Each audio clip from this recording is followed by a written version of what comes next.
नमस्कार साथियों, प्रणाम। एक बार पुनः हम अपने यूट्यूब चैनल उपयुक्त ज्ञान एजुकेशनल चैनल पर आप सभी साथियों का हार्दिक स्वागत करता हूं। तो हम लोग पार्ट 3 जो रेलवे डिपार्टमेंटल एग्ज़ाम होते हैं और जिसमें रेलवे संबंधित क्वेश्चन आंसर आते हैं, जो रेलवे से संबंधित प्रश्नोत्तर होते हैं, उनके बारे में डिस्कस कर रहे हैं। तो आज चलिए हम क्वेश्चन नंबर 25 से डिस्कस करते हैं। तो 25 नंबर का क्वेश्चन है कि क्षेत्रीय प्रशिक्षण संस्थानों में प्रशिक्षकों का चयन हेतु अधिकतम आयु कितनी है। मतलब जो आपकी जोनल ट्रेनिंग इंस्टीट्यूट है उसमें जो आपके शिक्षक हैं वो कितने अधिकतम आयु तक चयनित हो सकते हैं, 52 वर्ष तक।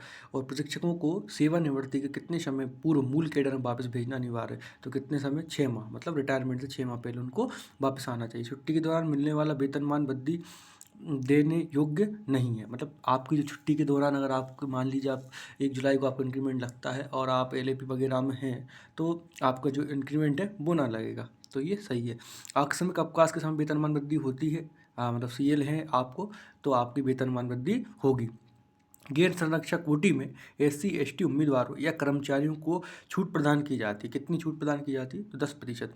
उत्तीर्ण होने के लिए न्यूनतम अंक कितने होते हैं? जो अभी आपके डिपार्टमेंटल एग्जाम है एससी एसटी कैंडिडेट को सिर्फ सेफ्टी कैटेगरी में छोड़ के बाकी कुल 50% आपको प्राप्त करने होते हैं। 31 क्वेश्चन है कि पदोन्नति से इनकार करने वाले कर्मचारी को भावी पदोन्नति से कितने वर्ष हेतु वर्जित किया जा सकता है, मतलब कितने वर्ष हेतु रोका जा सकता है। तो आपका 1 वर्ष। एक बार आपने इन्हें मना कर दिया प्रमोशन लेने से तो आपको 1 साल तक आपको मौका नहीं मिलेगा।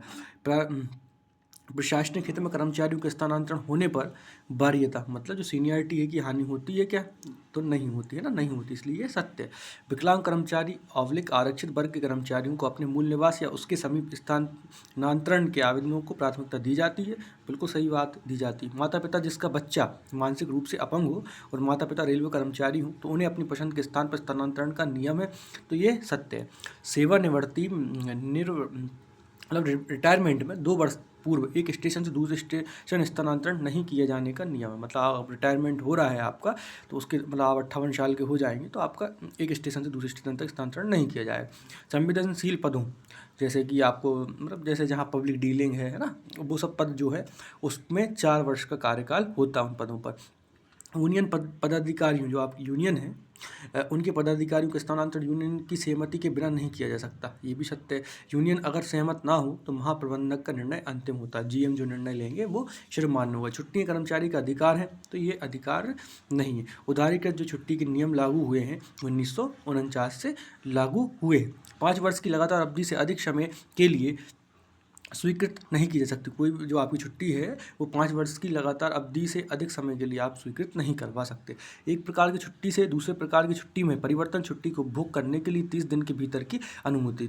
मान लीजिए आप सीएल पे गए थे, है ना, फिर आप उसको एलएपी में कन्वर्ट करना चाहते हैं, कुछ हो गया आपका, हाँ, तो आप सीएल को एलएपी में कन्वर्ट करना चाहते हैं तो उसके लिए आप 30 दिन तक आपको करना होगा। कार्यालय में कैलेंडर वर्ष में 17 राजपत्रित सार्वजनिक अवकाश से अधिक नहीं मनाए जाए, है ना। ये आप जो भी डीआरएम ऑफिस वगैरह हैं इसमें 17 आपको छुट्टियाँ प्राप्त होती हैं, ठीक है, ये भी सत्य है। अनुपस्थित अवधि का 1/10वां भाग एलएपी से काट लिया जाता है। मतलब आपका 1/10वां भाग, मतलब एक आपको 10 दिन पे एक एलएपी आपकी कट जाती है। कर्मचारियों को एक बार में अधिकतम छुट्टी स्वीकृत की जा सकती है कितनी? 180 दिन की। औसत वेतन वृद्धि का नकदीकरण किया जा सकता है। उस जो आपकी एलएपी है उसका नकदीकरण किया जा सकता है। 2-2 साल के अंतराल में 6 बार आप इसका नकदीकरण करवा सकते हैं। सेवा काल में छुट्टी के नकदीकरण हेतु कर्मचारी के पास छुट्टी बकाया होनी चाहिए। कितने दिन की छुट्टी बकाया होनी चाहिए? 40 दिन की, है ना। तो ये आप उसका नकदीकरण किया जा सकता है, इनकेशमेंट जिसको आप बोलते हैं। प्रत्येक पूर्ण माह की सेवा पर अर्ध औसत वेतन मतलब एलएचपी जो आपको क्रेडिट कितनी होती है? 5/3 दिन के लिए, है ना, ये आपकी क्रेडिट होती है। समपरिवर्तित छुट्टी चिकित्सा प्रमाण पत्र के आधार पर कर्मचारी ड्यूटी पर आने के पश्चात कितनी अवधि के भीतर लिखित रूप से फिट सर्टिफिकेट के साथ विकल्प प्रस्तुत कर छुट्टी को पूर्ण छुट्टी में बदलवा जा सकता है। मतलब आप मान लीजिए आप एचएलए मतलब आपको कोई भी छुट्टी कम्यूट रिलेटेड लीव बोलते हैं जिसको,